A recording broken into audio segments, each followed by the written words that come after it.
Bienvenidos y bienvenidas a Bajo un mismo techo, un programa para conversar sobre cómo construimos un país donde todos tengan un lugar para vivir.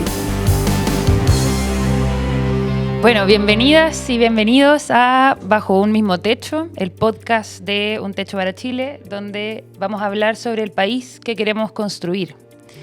Un país donde todos y todas tengan un lugar digno donde vivir. Y el tema de hoy tiene relación con un estudio reciente que hizo CADEM y para la Alianza Comunicación y Pobreza, que mostró que cuando se les pregunta a las chilenas y chilenos sobre los principales problemas del país, la pobreza toma el lugar número 14.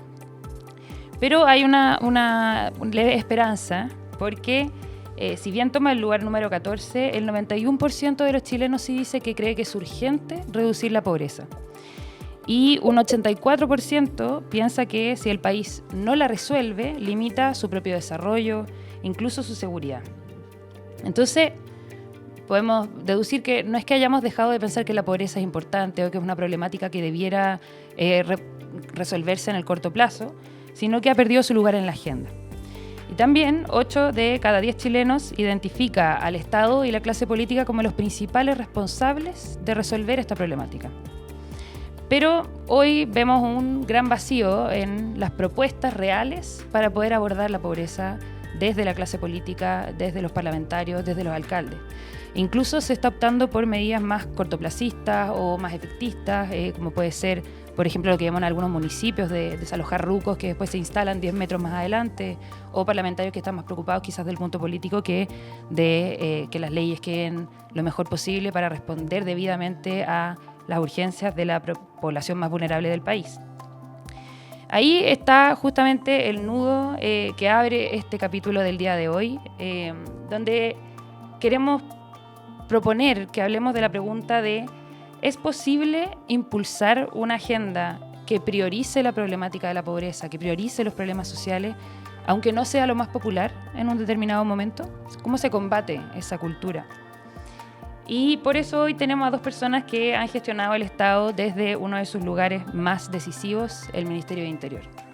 Así que aprovecho de presentar a nuestros invitados. Gonzalo Blumel, ingeniero civil, con un máster en Economía, fue ministro, secretario general de Presidencia y ministro de Interior y Seguridad Pública durante el segundo gobierno de Sebastián Piñera. Bienvenido, Gonzalo. Hola, muchas gracias. Y Carolina Toá es abogada y doctora en Ciencia Política, fue diputada de Santiago durante 2 periodos, ministra secretaria general de Gobierno con Michelle Bachelet, alcaldesa de Santiago y ministra de Interior y Seguridad Pública en el gobierno del presidente Gabriel Boric.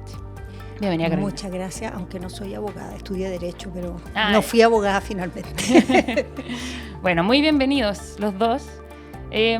Para partir la conversación, ya mencionaba un poco ahora al inicio que este es un podcast donde hablamos del país que queremos construir, donde nadie queda atrás, donde todos y todas tengan un lugar donde vivir, pero también es un tema, es mucho más amplio. Podemos hablar se abren muchas preguntas. Podemos hablar de pobreza, podemos hablar también de política, de gobernanza, en fin. Pero el tema de hoy, aprovechando que tenemos como invitados a ustedes dos, puede ser más amplio de lo que ha sido en los últimos capítulos. Y para partir, cuando pensamos en este país donde nadie se queda atrás y ustedes piensan en esa población, ¿en quién piensan inicialmente? ¿Quiénes pueden estar quedando atrás en el Chile del 2026? Y aprovecho también de preguntar, si tuvieran que nombrar una sola cosa de Chile que hoy les preocupa profundamente y algo que les dé esperanza, ¿qué nombrarían? No es tan fácil las preguntas. A ver, respecto a lo primero, yo creo que es una pena, una lástima que efectivamente como la agenda social, entre comillas, y el debate de la lucha para reducir la pobreza y igualar la cancha se haya desaparecido, se haya desvanecido la agenda pública, ¿no? Este era un tema que era bastante transversal en los 90, en los 2000, había mucho consenso, digamos, entre los distintos sectores, más allá de los matices que políticamente podían tener, de que era una meta nacional, ¿no? Que era una causa nacional. Y de hecho, cuando nace, yo estaba en la universidad, era como el tema del debate nacional desde el punto de vista de las políticas sociales, cómo superar la pobreza, cómo terminar con los campamentos, cómo generar una sociedad con mayor igualdad de oportunidades. Yo hoy día soy un poco pesimista respecto a a cómo retomar una agenda de esta naturaleza, porque el problema un poco anterior, ¿no? El problema hoy día es que no tenemos consenso en casi nada, y eso tiene que ver con que el debate político, el debate público está fragmentado, está polarizado, y ese no es un problema solo de Chile, es un problema bien global. Entonces, Chile navega en sus dificultades en medio de un mar que globalmente es bastante turbulento y cuesta mucho construir acuerdo y consenso en torno a lo fundamental. Pero los países necesitan ciertos consensos sobre lo fundamental, y creo que este es uno de los temas fundamentales. Entonces, dicho eso, no está fácil. Creo que es un tema relevante, creo que nos ayuda a haber salido de este ciclo tan intenso entre estallido, pandemia, elecciones todos los años de distinta naturaleza. Y me da un poco más de esperanza hacia adelante de que yo esperaría que después de la tormenta venga la calma. No tenemos elecciones hasta casi 3 años más, por lo tanto hay espacio para volver a retomar estos temas, y creo que además el gobierno del presidente Kast, una vez que termine con las tareas más urgentes, ¿no? Por ejemplo, la ley de reconstrucción va a tener que ir mostrando su agenda más estructural, ¿no? Que algo ha mostrado. ¿No la ha mostrado hasta ahora? Yo creo que no ha aparecido todavía. Está todo muy enfocado en 2 temas que son súper importantes: la reactivación de la economía y la seguridad. Pero en materia social, algo ha mostrado el ministro Poduje en materia de vivienda, que yo creo que es valioso, ¿no? De tratar de ir recuperando espacios para el desarrollo de soluciones habitacionales, combatir las tomas, digamos, y tratar de avanzar en la formalización del acceso a la vivienda y mejorar las posibilidades de que las personas tengan una solución habitacional integral. Pero yo creo que todavía es muy incipiente, todavía no es claro qué es lo que se propone, y por lo tanto eso que a mí me da un poco de esperanza también me causa un poco de inquietud, que bueno, bajemos ojalá las cartas, no solo en los temas de seguridad, no solo en los temas de economía, sino que en los problemas de gobernar Chile, y el tema de la pobreza, y el tema de las vulnerabilidades, y de cómo tener una cancha más pareja, especialmente para los sectores más vulnerables, y en particular mujeres, niños, digamos. Hoy día la pobreza se concentra en las mujeres, se concentra en la infancia, se concentra en los migrantes, sea un tema prioritario. Gracias. Carolina, ¿tienes reflexiones sobre lo que dice Gonzalo y también la pregunta? Sí, hartas reflexiones. Mira, lo primero que diría es que efectivamente la agenda y el debate público han ido quedando de lado temas como la pobreza, pero no solo la pobreza. Ha quedado de lado temas como la discriminación, ha quedado de lado temas como la desigualdad. Hemos ido migrando nuestra manera de mirar la sociedad, en que se han empezado a hacer invisibles ciertas problemáticas, y creo que eso, bueno, está muy ligado a una cierta manera muy reactiva en que vemos hoy los problemas. O sea, la gente hoy día siente alentado desde el debate público y desde la política el refugiarse en sus miedos, el refugiarse en protegerse, y menos en pensar en nosotros, como en una comunidad en que tenemos que mirarnos unos a otros. Ahora, eso puede ser así por muchas razones. Puede haber temas históricos de ciclos mucho más profundos de lo que uno puede manejar desde Chile. Sin embargo, la política siempre tiene una responsabilidad. En los años 90 que mencionaba Gonzalo, por ejemplo, cuando estuvo muy intensa la agenda de pobreza, la política puso la agenda de pobreza, porque a finales del gobierno del presidente Elwin había una dinámica en Chile, una sensación de éxito, del jaguar, de que nos estaba yendo bien, y como que los pobres se volvieron invisibles. Se dejó de hablar de pobreza y se tomó una decisión de llevar el tema de la pobreza al centro de la agenda. Hubo una campaña incluso para poner la pobreza, decir, miremos esto, también está pasando esto, no nos olvidemos. Se armó una gran comisión para pensar en una estrategia nacional para enfrentar la pobreza. Se hizo un esfuerzo gigantesco, y efectivamente no siempre la política tiene que estar mirando a ver qué quieren las encuestas para poner un problema. Y creo que hoy día en Chile y en el mundo en general, eso tiene mucho que ver también con las redes sociales, la política está buscando sintonizar con el tema de moda, no del año, no del mes, sino del día, y muy poco pensar el país, muy poco salir de la caja, por decirlo así, y mirar la realidad con otra perspectiva. Ahora, cosas para estar optimistas y cosas para estar pesimistas. Yo creo que por el lado de estar optimistas, si uno quisiera y se propusiera pensar un proyecto para Chile de desarrollo. Chile tiene oportunidades, tiene ventajas, tiene recursos, está parado en unas condiciones institucionales, incluso económicas, a pesar de que hoy día estamos en un momento difícil, donde hay muchas potencialidades y razones para tener esperanza, pero nos cuesta mucho ocupar esas oportunidades y sobre todo nos cuesta mucho verlas como oportunidades que distribuyamos de manera justa, donde pongamos foco y prioridad en los que necesitan más. Eso hoy día, las dos cosas nos cuesta mucho, pensar propósitos comunes y pensar cómo en esos avances que el país puede tener podemos ir en ayuda y en apoyo de los que más necesitan. Y desde el punto de vista de la tercera parte de la pregunta, ¿quiénes están quedando atrás? Mira, esto se puede mirar de muchas maneras, pero a mí me gustaría mirarlo de una, que es poner foco en los jóvenes y la niñez. Porque creo que hoy hay una generación que está creciendo en un Chile que es más rico que nunca, donde hay más educación que nunca. Sin embargo, el futuro se ve oscuro. Son jóvenes que están creciendo con poca esperanza, están creciendo con mucho miedo y están creciendo en un país que le cuesta mucho hablar del futuro, le cuesta mucho construir proyectos conjuntos, propósitos comunes. Y bueno, los que somos más grandes hemos vivido en un país que tuvo muchos frutos de que antes nos pusimos propósitos comunes.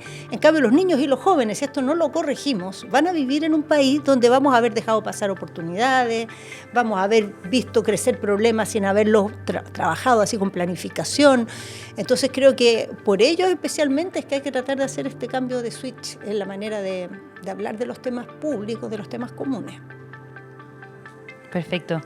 Bueno, sobre lo que comentan, recientemente hicimos un análisis junto a la consultora Tironi acerca de las menciones que se hacen de la problemática de campamentos en los discursos presidenciales en las últimas décadas. Y lo que hemos visto es que mientras los campamentos han aumentado de manera sostenida, estamos en el momento en que menos se han nombrado en las distintas cuentas públicas o discursos presidenciales en general. Y cuando los campamentos estaban reduciéndose significativamente, o sea, cuando pasamos de 100.000 familias a alrededor de 20.000, entre 20.000 y 30.000 familias en el año 2010-2011, era el momento en que se hablaba de un 2010 sin campamento y donde eso ocupaba parte de la agenda decididamente por parte también de los presidentes y los ministros también de sus carteras. Entonces, ¿cómo explican ustedes también que un problema como los campamentos, pero pueden ser otros también, pierda ese nivel de espacio público? Es porque otras cosas lo desplazan, como puede ser la problemática de la seguridad o las crisis que pasan, y cómo se puede volver a meter en la agenda. Lo que decías tú, Carolina, de si nos propusiéramos de nuevo tener un proyecto país y la política, tú decías, puso la agenda de la pobreza. ¿Se puede volver a hacer eso? ¿Está hoy día como el horno para bollos para poder llegar a impulsar un proyecto común? Hay veces que hay que cambiar de horno nomás. Creo yo, no. O sea, que hoy día el horno está terrible. O sea, hoy día todo es muy reactivo, muy inmediatista, muy confrontacional. Pero creo que eso hay que cambiar esa manera de funcionar. O sea, creo que eso se va a acabar, eso va a agotar a las personas, va a fracasar.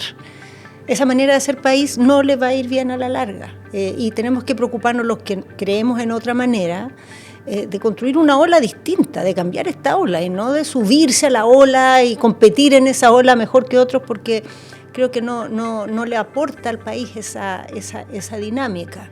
Yo pienso que con los campamentos pasan varias cosas por las cuales hemos dejado de hablar de campamentos o no hablamos todo lo que deberíamos, digamos.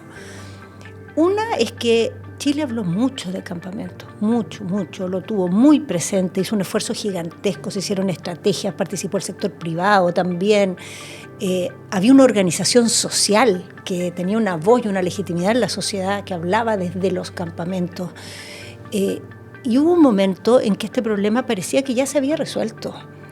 Y cuando se reinstaló, digamos, porque pasaron años en que fue creciendo sin que hubiera reacción, el país estaba en otras cosas, y que le volvieran a decir, bueno, es que ahora los campamentos, como que mentalmente era un capítulo cerrado. Pero yo creo que eso al mismo tiempo ha coincidido con un periodo en que hay ciertos temas que antes hablábamos con convicción y un sentido del deber, y hoy día se han transformado en temas incómodos. Hoy día el tema de los campamentos está más estigmatizado que nunca. Hoy día se vincula campamentos con delincuencia. Hoy día se generaliza y se asume que cada vez que hay un campamento hay unos delincuentes y unos frescos que organizan el campamento. Y efectivamente, como en todas partes de la vida, hay frescos y hay delincuentes, pero esa generalización cuando estamos hablando de tantos miles de familias es muy brutal. Entonces eso ha allanado el terreno para que el tratamiento del tema de los campamentos sea mucho más fácil hacerse leso con este tema, sea mucho más fácil desentenderse. Y está muy instalado eso en el debate público en la actualidad.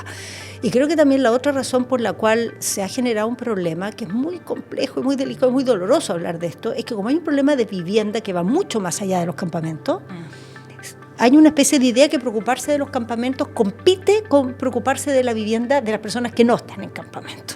Entonces, también ahí hay una cuestión, una tensión que es bien incómoda, bien triste, una competencia entre necesitados, por decirlo así, que la política no ha dirimido bien. Más bien ha tendido a exasperar, ha tendido a construir un relato de cómo se hace política pública dadas estas realidades que dejó sin solución prácticamente, cómo arbitrar y cómo hacer un esfuerzo para ir en apoyo de todos los que necesitan vivienda, que es algo tan esencial. Y en un país que hoy día es más rico que nunca, uno debiera pensar que debiera estar más resuelto que nunca, y no es así. No necesariamente. Adelante. A ver, lo que pasa es que si uno, para ponerlo como en perspectiva, ¿no? Hasta, no sé, pues hasta mediados de los 2000, cuando discutíamos de los temas públicos, discutíamos dentro de un cierto conjunto de reglas, ¿no? Como si fuera fútbol, bueno, la cancha mide 110 por 70, tiene 11 jugadores por lado, un árbitro. Ahora que estamos en el Mundial. Claro, tarjeta amarilla, tarjeta roja.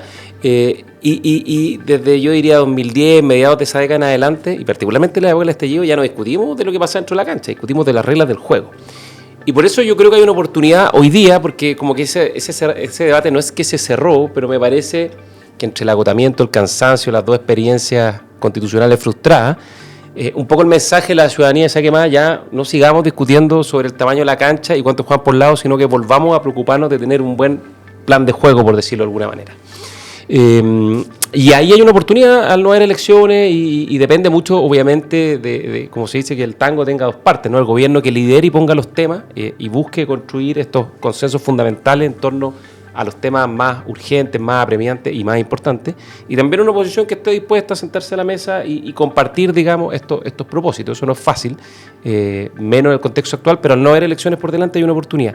Y yo siento que además de la discusión de la agenda de seguridad, que no hay que menospreciarla, porque es lo más importante, la seguridad es la base de la convivencia, es la base de la sociedad, y si no hay orden, no hay seguridad mínima, entonces el Estado de Derecho se pone en riesgo, ¿no? Y ahí entramos en discusiones de otra naturaleza muy complejas. Entonces, haciéndose cargo de los temas de seguridad que son tan importantes, me parece que hay dos temas que afectan el corazón de la discusión de la pobreza y que hoy día me parece que enfrentamos, dado en la jerga del gobierno que le gusta, ¿no? Emergencias, ¿no? Uno es el tema del empleo. Estamos hace más de 3 años con tasas de desempleo sobre el 8%. Y lo que es peor es que cuando dice, bueno, ya promedio 8 o 9% es malo, pero bueno, no sé, uno mira en Europa y quizá no es tan malo por los países más desarrollados. Bueno, Chile no es un país desarrollado. Pero lo que es peor es que cuando uno mira las tasas de ocupación, es decir, cuánta gente trabaja en los sectores más vulnerables, son bajísimas. Hoy día la tasa de ocupación promedio nacional es 57%, es decir, 57% de las personas que tienen la posibilidad de trabajar están trabajando, y en el primer decil, tomé nota para no equivocarme, es decir, en el 10% más pobre es 17%.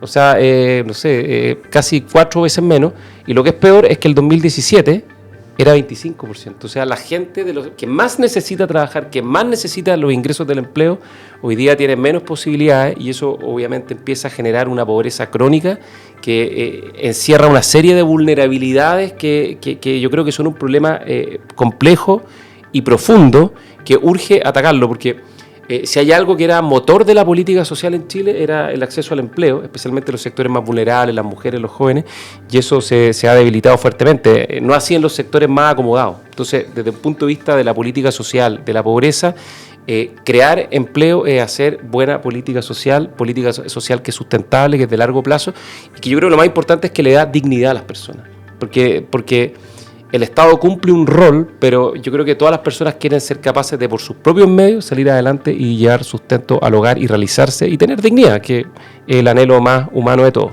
Y lo segundo es la vivienda.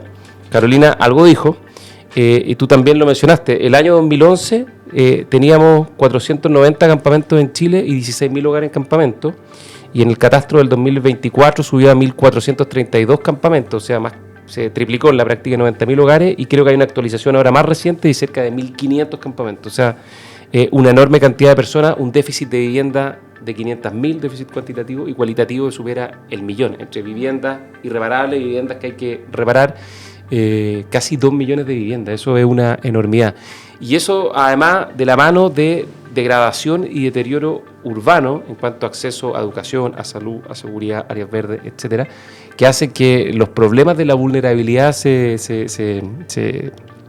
profundicen, ¿no? Se hagan aún mucho más complejos. Entonces, ahí me parece que hay dos temas que son clave, que además son poco ideológicos. Creo que es posible construir, digamos, metas país que nos den algo que nos una, hoy día que tan pocas cosas nos unen, y ojalá que gobierno, oposición puedan en este tipo de cuestiones construir algunos acuerdos mínimos.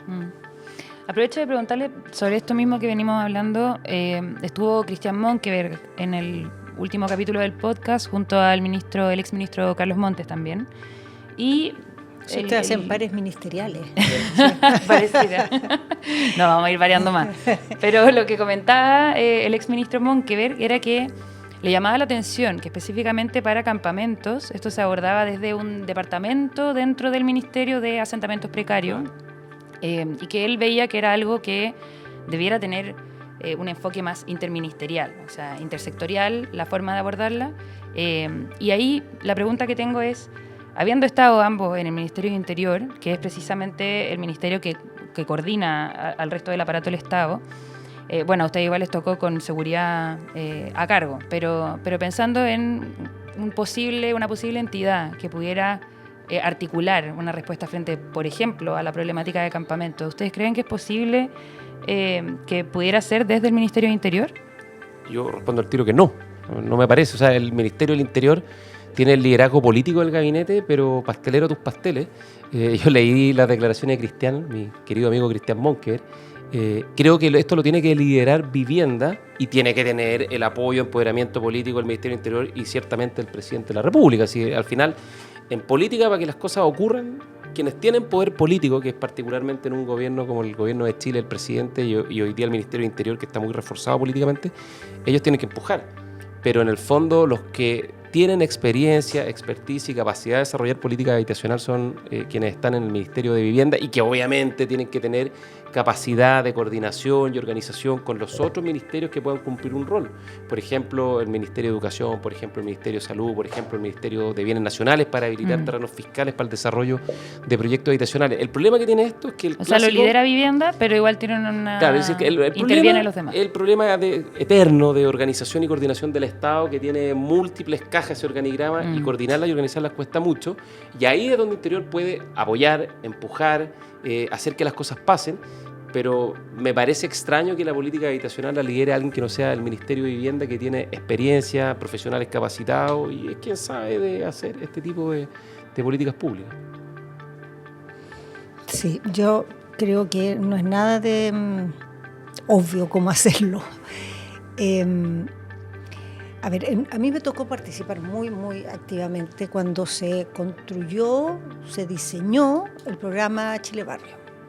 El programa Chile Barrio tenía la lógica de un programa interministerial y la idea detrás de eso era... Por eso lo pregunté. Estamos construyendo un montón de viviendas, vamos a ir construyendo más, vamos a terminar con los campamentos, pero si uno entiende que las personas que viven en campamentos tienen un problema de vivienda, pero tienen un problema de pobreza, tienen un problema de inserción social, de discriminación, de acceso a una serie de cosas, pensemos que la salida del campamento y la llegada de una vivienda formal, digamos, es un gran momento, una gran oportunidad de inserción social en muchas otras dimensiones que no es solo la vivienda, por decirlo así. Entonces, pensemos ese momento y ese proceso como una etapa que el Estado acompaña con políticas públicas que son interministeriales. Y se hizo un programa que tenía como una personalidad política propia, y tenía financiamiento propio, funcionaba fuera del ministerio, tenía una gobernanza específica. Y yo creo que ahí hay una cosa que es inevitable, y es que lamentablemente no todos los ministerios tienen las condiciones para articular a segundos ministerios.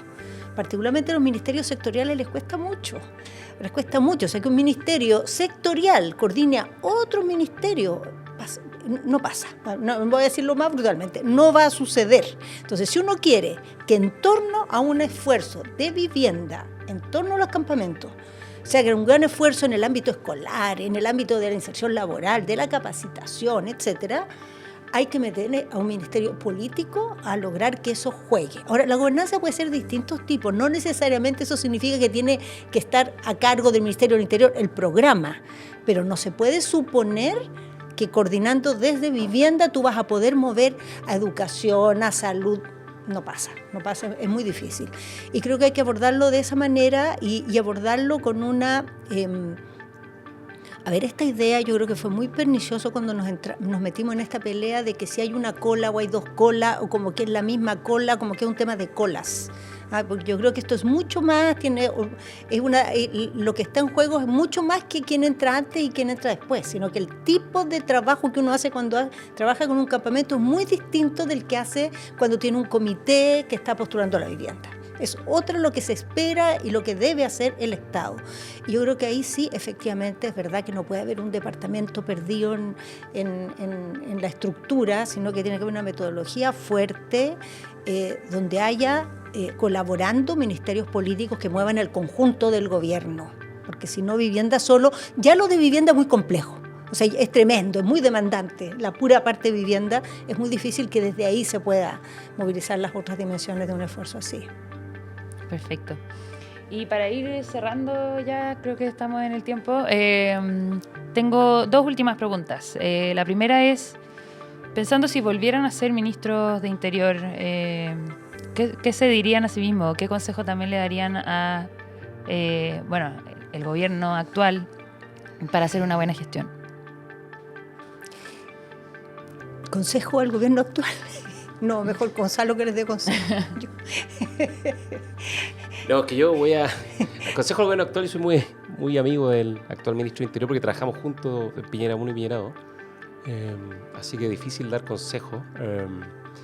Lo que me diría a mí mismo, suena raro eso, ¿sí? Suena como futbolista, y lo que le diría a cualquier persona que asuma el Ministerio del Interior, que nunca hay que perder de vista la perspectiva larga de la gestión política y de la gestión de gobierno, a propósito de la pregunta anterior, ¿no? De las prioridades, porque en el día a día son puros problemas, puros incendios, puros conflictos, y eso de repente te hace desviarte de tu horizonte, ¿no? Entonces no agobiarse y mantener la quilla firme hacia el propósito de mediano y largo plazo. Los días pasan demasiado rápido, te consumen demasiada energía y por lo tanto se necesita no agobiarse en primer lugar y tener siempre presente el día viernes en la tarde en una pizarra, cuáles eran mis propósitos de la semana y del mes, los cumplí, no los cumplí y seguir hacia adelante y no estar cambiando la hoja de ruta cada 5 minutos, porque eso sí que es una recomendación para que no te vaya bien en un cargo ministerial tan complejo como el Ministerio del Interior. Vamos a desaconsejar algunas cosas, es más de aconsejar otras. Oye, yo, dado la dinámica que tenemos hoy, lo primero que me viene a la mente es la necesidad de impulsar una agenda que fortalezca el rol que el Estado tiene en la sociedad con dos dimensiones al mismo tiempo. Una de modernización, de poner más al día la gestión, de hacerse cargo de las áreas deficitarias, y una segunda de reivindicación y dignificación de lo que el Estado es. El Estado es un aparato muy grande, tiene muchas áreas de mejora, tiene muchos problemas, pero fundamentalmente es un activo de Chile. Es un Estado que es más eficiente que la mayoría de los estados del planeta, incluidos los estados de los países desarrollados. No es un Estado excesivamente grande. no es un Estado fracasado, es un Estado que ha logrado cosas muy importantes en Chile. Y eso debiera ser como una energía para mejorarlo. O sea, no pensar, mira, que este Estado como la mona, entonces hay que arreglarlo porque es pésimo, que es como, siento la tónica en que estamos hoy día. La sensación de que es pésimo, la sensación de que para arreglarlo fundamentalmente hay que achicarlo y que lo más, digamos, el parámetro del éxito es que el día de mañana no lo necesitemos. Yo ese paradigma lo estoy en contra en todas sus dimensiones. O sea, no creo que sea como la mona, creo que es un Estado potente. Creo que para mejorarlo no hay que achicarlo, hay que hacerlo más eficiente, hay que ocupar mejor los recursos que hay, no tener menos recursos. Y creo que un Chile más desarrollado va a seguir necesitando un Estado moderno y va a seguir necesitando que haga equidad, que haga protección social, que promueva el desarrollo. Y creo que eso no ha estado muy presente en el, digamos, en las propuestas de ninguno de los últimos gobiernos, y un ministerio como el Ministerio del Interior es el único que puede coordinar una agenda de ese tipo y tiene que tener aliados clave, el más importante el Ministerio de Hacienda, sin duda. Sin el Ministerio de Hacienda esto no se puede hacer. Es un buen consejo, le diría a todos los ministros de Interior, llévense bien o hagan un buen tándem con Hacienda, porque cuando ahí hay un cortocircuito, ahí sí hay un problema. Ya. Y última pregunta, pensando en que la mayoría de las personas que probablemente escuchan este podcast son jóvenes voluntarios. Nosotros trabajamos con alrededor de 5.000 voluntarios que se movilizan al año en Techo en distintas iniciativas. Y lo que vemos hoy es que hay muchos jóvenes que están pensando en los problemas públicos, que les interesa hacer algo por tener un mejor país el día de mañana. Pero miran, por ejemplo, la política con desconfianza, o miran también incluso las organizaciones de distinto tipo con cada vez más desconfianza porque hay una crisis de legitimidad importante. Entonces, ¿qué le dirían ustedes a esos jóvenes que les preocupa el futuro del país? Yo les diría que uno, que valioso que hagan voluntariado. Yo lo hice mucho en mis tiempos de colegio, en la universidad, y fue la puerta de entrada a la política. Curiosamente, yo cuando estaba en la universidad no militaba, me interesaba la política, pero no militaba. Y a través del voluntariado, trabajo social, me fui compenetrando con los temas públicos, y yo creo que es lo que le pasa a toda persona joven, que le conmueve, le duele, le importa el destino de Chile y de sus compatriotas, ¿no? Y de todas las personas que habitan este maravilloso país, que yo sí creo que es maravilloso, con muchos problemas, pero tiene muchas cosas muy valiosas. Y les diría que hay dos opciones, o involucrarse o restarse. Y restarse es receta segura, digamos, para que los problemas que a todos nos frustran, digamos, se sigan exacerbando y tengamos problemas mucho más graves aún. Y la otra es involucrarse, es comprometerse, trabajar en proyectos sociales, en la sociedad civil, en fundaciones, organizaciones no gubernamentales. Es un camino muy valioso, y la política también es un camino que yo creo que es muy, muy valioso, porque la única forma de brindar seguridad y oportunidades a la sociedad y a las personas, protegerlas en sus derechos, protegerlas en su dignidad y hacer que este país sea un país que valga la pena y que todas las personas tengan la posibilidad de desarrollar su proyecto de vida, es a través de reglas, normas e instituciones que promuevan y protejan aquello. Y sin eso es la ley de la selva, y la ley de la selva solo perjudica a los más débiles, y como yo sé que la gente que trabaja con Techo y en Techo, eso es lo que más le importa, yo les diría, sigan haciendo lo que están haciendo, pero ojalá se interesen también por la política, porque la política es la única respuesta que la sociedad civilizada ha encontrado, no es perfecta, pero es la única que ha encontrado para que el mundo sea un lugar un poquito más habitable. Sí, bueno, estoy de acuerdo. Y diría que dados los tiempos en que estamos, ¿no? Me parece que es una época de transformaciones muy, muy grandes, muy profundas, para las cuales no hay, ni se puede esperar, ni se puede pedir que los arreglos, las fórmulas que se crearon en otros contextos den la respuesta. O sea, es una época en que hay que atreverse a pensar de manera innovadora, que es una época que requerimos, si queremos, por ejemplo, que la democracia siga siendo un valor que organice nuestra vida. Tenemos que ver cómo innovamos en la democracia, cómo representamos de otra manera, cómo hacemos debates que sean más fructíferos, que sean más positivos, y no esta lógica de choque en que estamos en las redes sociales. O si queremos hacer políticas que generen equidad, no va a bastar probablemente la fórmula redistributiva a través de políticas públicas que funcionó tan potentemente en el siglo XX, va a haber que pensar cosas adicionales. o si pensamos, qué sé yo, los temas climáticos o los procesos migratorios. Entonces, pienso que hay una generación hoy día que le toca vivir con una incertidumbre muy grande, que eso genera inquietud, pero de alguna manera también es como un mandato generacional a tomar tu época en tus manos, y atreverse a pensar también de manera más creativa, y creativa no destructiva. O sea, para ser creativo e innovar no hace falta decir mis antepasados fueron una porquería, voy a borrar todo lo que hicieron, pero hay que asumir que estamos en un tiempo nuevo con otros desafíos y que requiere ese arrojo, ¿no?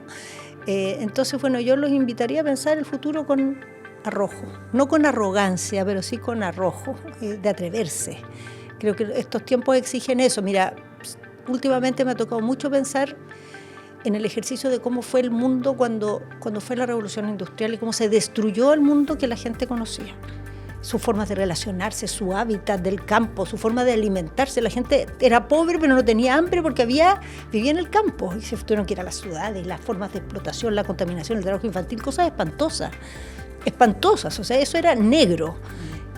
Pero ahí se inventó la protección social, ahí se inventaron las leyes laborales, se inventaron los sindicatos, la protección de la crianza de los niños. Una serie de cosas surgieron de esa época, pero alguien las inventó. Alguien un día dijo, mira, todos podemos poner plata y cuando alguien se accidente con eso financiamos. Eso fue un invento de esa época. Esta es una época que tenemos que inventar cosas nuevas. Echar a andar la creatividad, sí. Así es.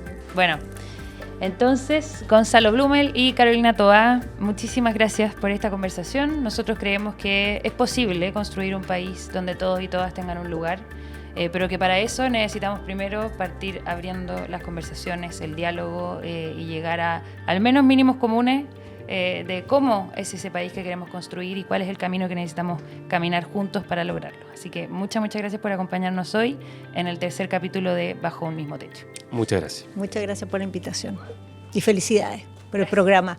Muchas gracias.